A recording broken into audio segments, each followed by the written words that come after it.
Ayan, nandito kami sa Padre Pio. First time ko nakarating din. Ang noo ko. Hindi. Sir. Kaway ka muna na isa.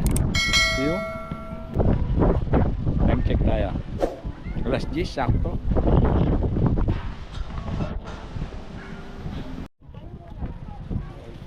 Right.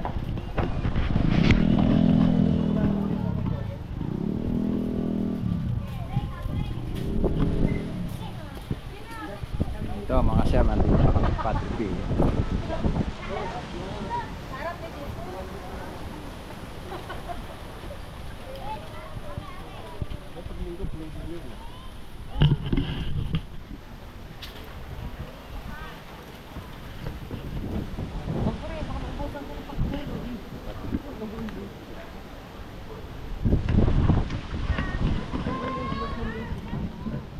National Shrine St. Padre Pio.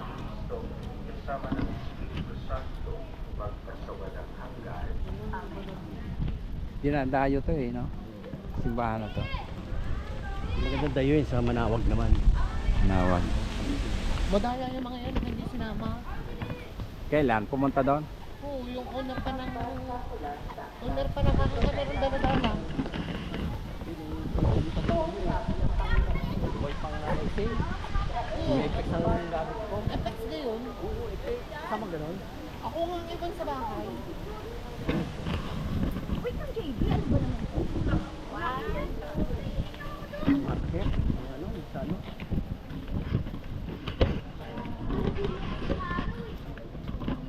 Wala ka rin yan loob. Anong pabilog?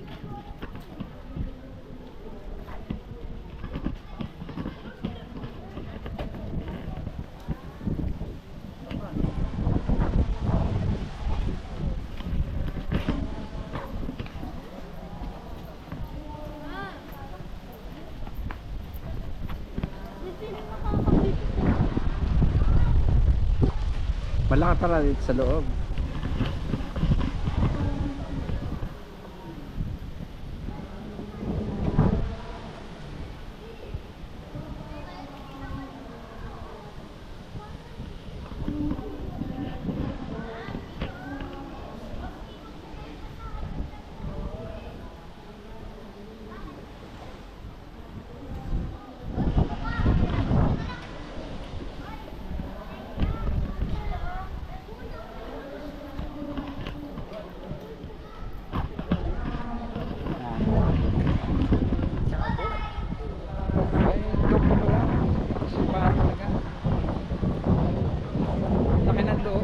Sir, no?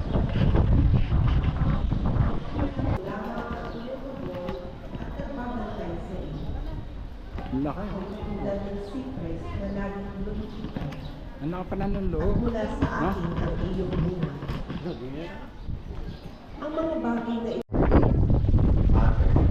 prescription ang mga Hudyo nang sa gayon hindi nila malabag yung sabot sa ang expectation wari ang isa sa mga sabot wari ang bawat mga sa kawayo ang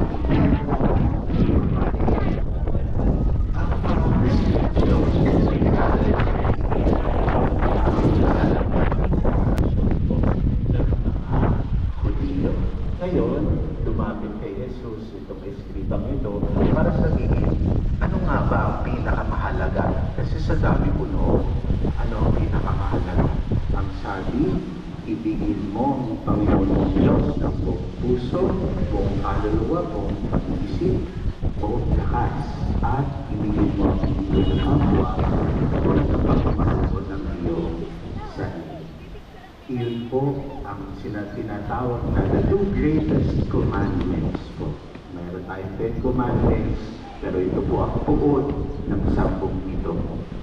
Ngayon, noong nasagot po ito ng ating Panginoon, ang sabi ng Iskriba, magaling po yung Iskriba, tama po, umagri itong Hudyo kay Jesus. Umagri po siya at sabi po na ito nga ang two of the greatest commandments. Two of the greatest na utos sa atin ng Panginoon. Nung sinabi po niya iyon, ang sabi ni Jesus sa kanya, malapit ka na mapabilang sa mga pinagaharian. Ayan, tapos na po kami sumimba.